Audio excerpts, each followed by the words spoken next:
తరువాత ఆమె అతని తమ్ముడకు హేబేలును కనెను. హేబేలు గొర్రెల కాపరి, కయీను భూమిని సేద్యపరచువాడు. ఈ కయీను తర్వాత హేబేలుకి జన్మనిచ్చింది. ఇప్పుడు ఎంతమంది ఉన్నారు భూమి మీద? 4 కదా. ఎలా లెక్కేశారు? ఆదాము, హవ్వ, కయీను, హేబేలు. వెరీ సింపుల్ కదా, అయిపోయింది కదా. కాదు, సందర్భం అన్నది వీళ్ళిద్దరి మధ్య జరుగుతుంది కాబట్టి వీళ్ళిద్దరి పేర్లే ప్రస్తావించబడ్డాయి. సందర్భం అన్నది వీళ్ళిద్దరి మధ్య జరుగుతుంది కాబట్టి ఆ సందర్భంలో వీళ్ళిద్దరే ఉన్నారు కాబట్టి వీళ్ళిద్దరి గురించే ప్రస్తావన జరిగింది.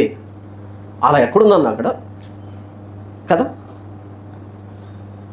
అలా ఎక్కడుందంటే తర్వాత కయీను నన్ను కనుగొనేవాడు నన్ను చంపుతాడు అని భయపడతాడు. 4 ఉంటే ఎవరు చంపుతారు?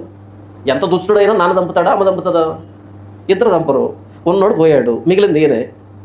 మంచోడైనా చెడ్డోడైనా ఈయనతోనే అడ్జస్ట్ కావాలి. ఇంక చంపేది ఎవరు? ఆయన చంపుతారని నన్ను కనుగొని వాడేవాడో అంటే చాలామంది ఉన్నారనమాట. నన్ను కనుగొని వాడేవాడు అంటే ఇంకా చాలామంది ఉన్నారు. ఎవరు వాళ్ళు? ఏలియన్సా? కాదు. 5వ అధ్యాయము 3వ వచనం. ఆదాము 130 ఏళ్ళు బ్రతికి తన పోలికగా తన స్వరూపమున కుమారుని కని అతనికి షేతు అని పేరు పెట్టాను. షేతును ఎప్పుడు కన్నాడంట ఆయన? 130 ఏళ్ళప్పుడు. 130 ఏళ్ళప్పుడు షేతును కన్నాడు ఆయన. మొత్తం 930 సంవత్సరాలు బ్రతికాడు ఆయన. 130 అప్పుడు షేతు పుట్టాడు. ఈయన పుట్టక ముందే చాలా చరిత్ర నడిచింది. కయీను పుట్టడం, ఆయన పెద్దోడు కావడం, హేబేలు పుట్టడం, పెద్దోడు కావడం, పెద్ద చరిత్ర నడిచింది ఈయన పుట్టకు ముందే. అంటే 130 కంటే ముందే పిల్లలు ఉన్నారు. అందులో కయీను పెద్దోడు, తర్వాత హేబేలు. ఈ గ్యాప్లో కూడా పిల్లలు ఉన్నారు. అయితే హేబేలు వరసను అందుకుంది షేతు. హేబేలు వరసను అందుకుంది షేతు. చూడండి 5వ అధ్యాయము 4వ వచనం. షేతును కనిన తరువాత ఆదాము బ్రతికిన దినములు 800 ఏండ్లు. అతడు కుమారులను కుమార్తెలను కనెను. కుమారులు ఉన్నారు, కుమార్తెలు ఉన్నారు.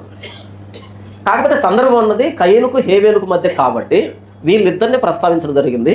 మిగతా వాళ్ళు లేరు అని అర్థం కాదు. తర్వాత కయీను పెళ్లి చేసుకుంటాడు. ఎవరు చేసుకుని ఉండాలి? ఖచ్చితంగా తన సహోదరినే పెళ్లి చేసుకుని ఉండాలి.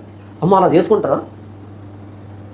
ఒక్కటే కుటుంబం భూమి మీద ఉన్నప్పుడు ఒకే కుటుంబంలో మ్యారేజ్ అన్నది ఇన్ఎవిటబుల్, అనివార్యం. ఇది స్ప్రెడ్ అయితే ఎక్కువైతే అప్పుడు ఈ గీతలు వస్తాయి. కానీ ఒకే కుటుంబం ఉన్నప్పుడు అందులో అనివార్యం అవుతుంది. అది కొంచెం కామన్ సెన్స్ ఉంటే ఇది అర్థమయ్యే విషయం. ఇప్పుడున్న ఐడియాని తీసుకెళ్ళి అక్కడ పెట్టకూడదు. ఇప్పుడున్నటువంటి కోణం అప్పుడు లేదు. అప్పుడు వాళ్ళు మూల పితరులు, వాళ్ళ నుంచి మొత్తం జాతి రావాలి. కాబట్టి ఇప్పుడున్న ఆలోచన వాళ్ళకు ఉండదు. ఓకే, ఆదాము శరీరంలో నుండి హవ్వ బయటకు వచ్చిందంటే ఒక శరీరం నుండి వచ్చేది కూతురు అవుతుంది. ఏది మన వరసలు కనుక మాట్లాడుకుంటే. కానీ అక్కడ దేవుడు అంటాడు ఒకే శరీరం మీరిద్దరు, ఒకే శరీరం కాబట్టి హత్తుకుంటారు. కానీ ఒకే శరీరం నుంచి వచ్చే వాళ్ళు హత్తుకున్నారు ఇప్పుడు బూత్ అవుతుంది. కానీ అప్పుడు ఆయన సంబంధాన్ని ఏర్పాటు చేశాడు. ఇప్పుడు ఆలోచన వాళ్ళ మీద రుద్దినా, వాళ్ళ ఆలోచన పట్టుకొచ్చి మన మీద రుద్దుకున్నా మొత్తం గలిబిలి అవుతుంది.